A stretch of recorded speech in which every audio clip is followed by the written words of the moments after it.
Hey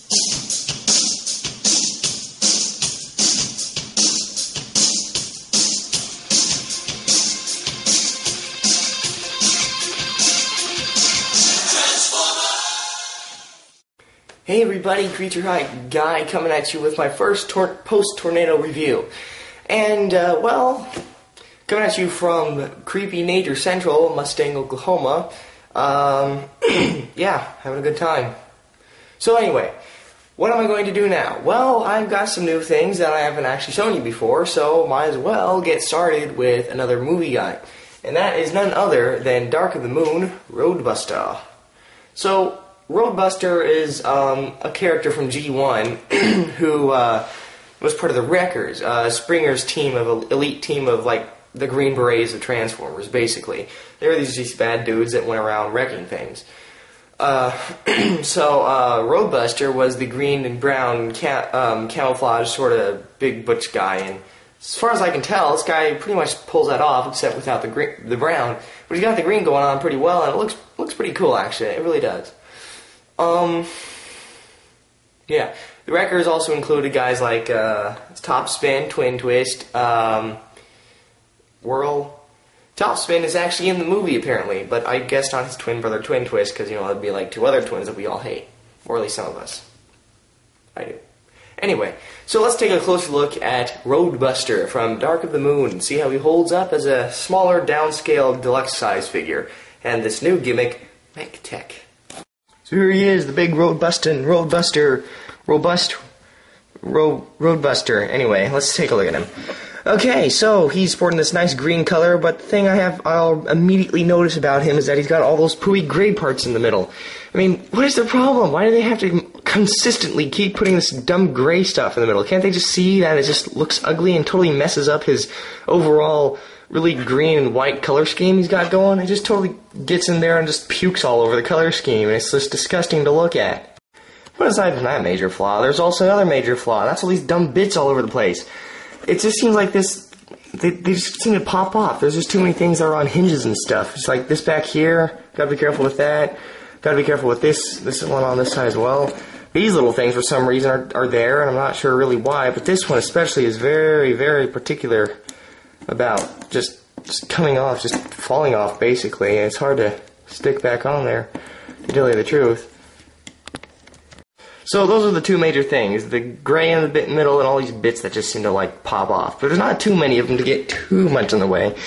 And he's actually fairly well articulated and also kind of solid. I mean, I like these giant feet with their huge shins and giant calves.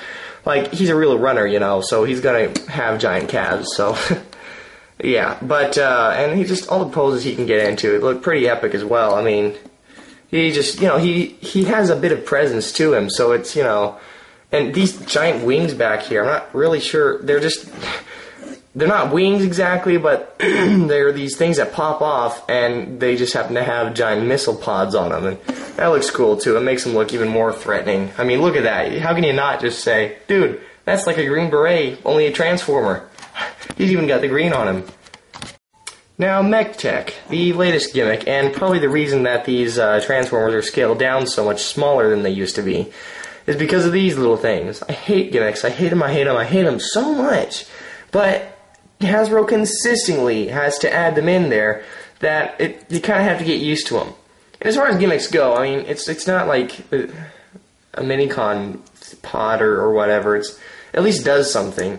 And it looks like a chainsaw like that, but oh no, it's not. It's another chainsaw. It's a longer chainsaw with a gun, I guess. Very floppy. But yeah, that's it. That's all it does. What else it can do is that it's got several. Well, it depends on what you have. You got a port right there and a little port right on his arm right here, so you can just stick that on there and. There he has his thing.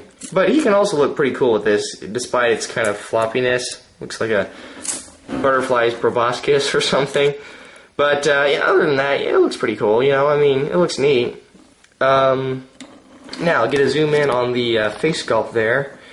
And you can see that this is, I don't know if it's very G1 accurate, because never had the Roadbuster, and I don't really know much about him in particular. But as far as I can tell, I mean, you know, he's looks pretty cool. I mean, just looks really neat. He's got this, it makes it look like he's got this helmet on with, you know, long hair in the back, like he's a rugged individual from the desert or something. He's got this visor on. That's very appropriate for a rugged individual. And he's got this pointy out chin and a nose, which I'm not too keen on nose, but we'll just let that go. And, you know, light piping works actually pretty well, and he's got this very blue glow to his visor, and it's really cool, you know. I mean, it's not all that bad, actually. It looks actually kind of cool. It's just not my favorite is all. But, yeah, so that's Roadbuster's face, and that's Roadbuster's robot mode. One more thing that I don't really like is the car just kind of seems to be on the back. It's just stuck on there.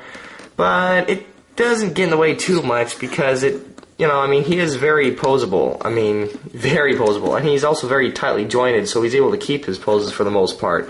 So, you know, you can do whatever you want him to do, and he'll keep it pretty well. I mean, you can get him wide-legged pose or really, you know, foot-to-foot pose. He does it all pretty much. And these things back there, I just love them. It's like, you know, giant wings or spikes or something in the back that just add to his awesomeness. Pretty cool. It really is. So I like it. So that's robot mode. Pretty cool. I gotta say, it's actually definitely better than a lot of the robot modes I've seen from both the first movie and the second one as well. The second movie had this weird, strange obsession with very strange robots that just didn't really make sense. Like the Constructicons and others like that. I think these Dark of the Moon toys are, you know, figuring out that the fans are pretty much fed up with that, just like Michael Bay found out that his fans are pretty much fed up with the other two movies. So it kind of works, you know, all together, and I think this works pretty well. Back in Revenge of the Fallen, he would have been like the top best one ever, I think, as far as deluxe guys go. So already it's starting off pretty well. But let's see how that robot mode is put into use with its alt mode, which is basically face it on the back.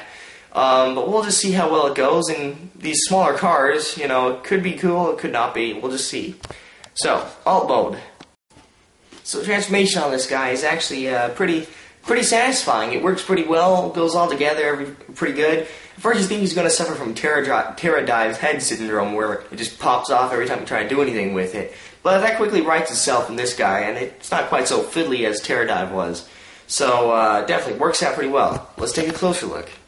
So first, the stupid thing off there. Yes, as you can see, these are stupid things. Unfortunately, go on the alt mode. Reminds me a bit of the Stunticons back from G1, with their guns that just kind of stuck out of the... I hate these things. But it does make it to look kind of threatening when you put it on there. It's like a chainsaw on top of a race car. That's pretty frightening, right? But I just don't like how it looks. I mean, it just totally messes everything up. I just like it plain. So, let's look at him plain. And it's a very nice little compact car. Not a compact car, but it's compact. It's a car. Anyway, and yes, as you can see, it's smaller than your regular movie deluxe cars. In fact, it's smaller than most deluxe cars. Here, I think I do have a size comparison ready. As you can see here, Blur totally dwarfs him in both length and width. But that's because he doesn't have a mech tech weapon. Somehow I have a feeling right now that Blur does not care that he does not have a mech tech weapon. But anyway, so Roadbuster rolls pretty well. I mean, it kind of slides on a hard surface. As you can see, though, the wheels don't really move that much. And it might be because there's a bit of undercarriage on the bottom, but there really isn't. I mean, it just totally folds up really nicely. It's very, very fun transformation. It's really fun to do. You know, I find myself doing it back and forth every once in a while myself. So I definitely say that's transformation is totally 100% awesome. Robot mode, like I said, was pretty good, but the alt mode is even better. And even though, yeah, it is small, I mean, hey, G1 cars were small, not even this big. So, you know, I mean, it's okay for them to be small. It just looks, because it looks really nice. And there's even a bit of metal on there. Metal axles. Hey, we're almost to a die-cast car again.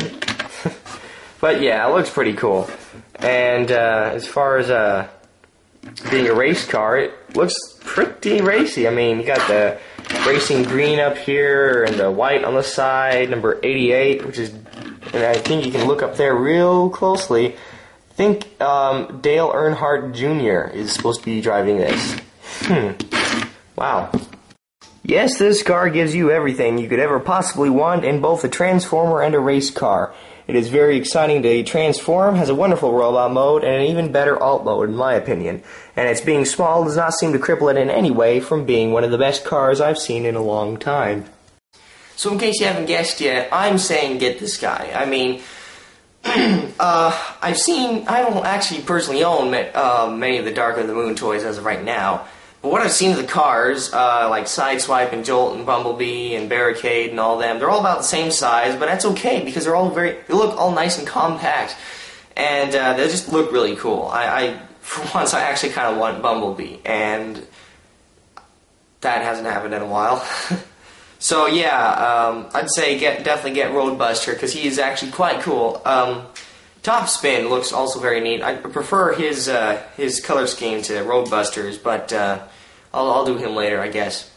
But yeah, Roadbuster, even with Mech Tech Weapon, which doesn't really get in the way that much. I mean, it's cool. And is it worth them being smaller?